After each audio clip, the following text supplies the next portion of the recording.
Cameras, protective clothing, gloves, and photographic equipment are just some of the equipment received by the Royal Grenada Police Force towards crime fighting. This was part of a joint effort between the European Union and the Regional Security System 10th EDF project. The equipment, valued at approximately 100,000 EC dollars, is said to be of international standards. Graham Archer, Deputy Executive Director of the Regional Security System, says the equipment will contribute to a more effective service delivery. We acknowledge the value of forensic evidence in prosecution and defense of criminal cases. In order to realize the full value of forensic evidence in case solvency rates in the RSS sub-region, we believe that basic procedures in preservation of evidence are critical. It is with this in mind that today we proudly hand over equipment that we are sure will facilitate improved evidence collection by law enforcement officers for onward processing by forensic units in the respective member states.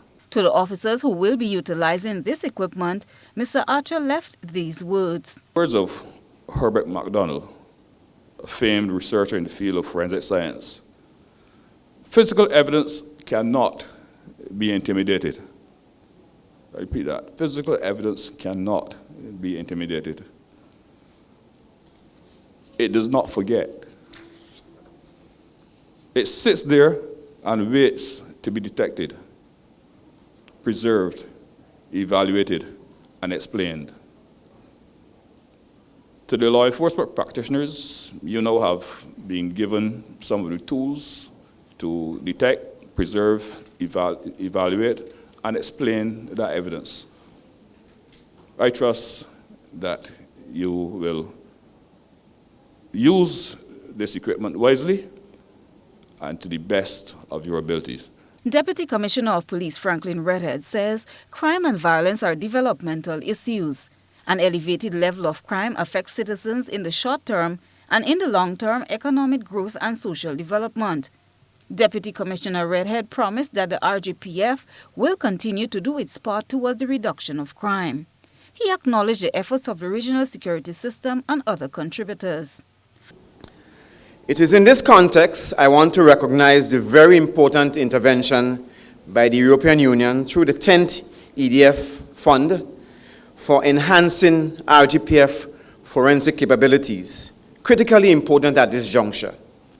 Further, I want to recognize the ongoing efforts of the Regional Security System in coordinating and negotiating support from member states.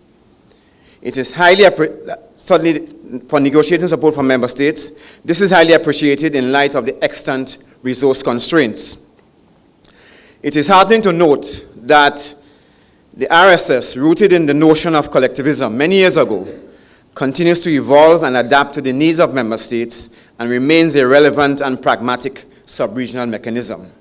Other RSS member states are also beneficiaries of a 200,000 euros worth of crime scene investigative equipment secured by the RSS. The theme for this presentation was strengthening law enforcement and border security. Christina John, GBN News.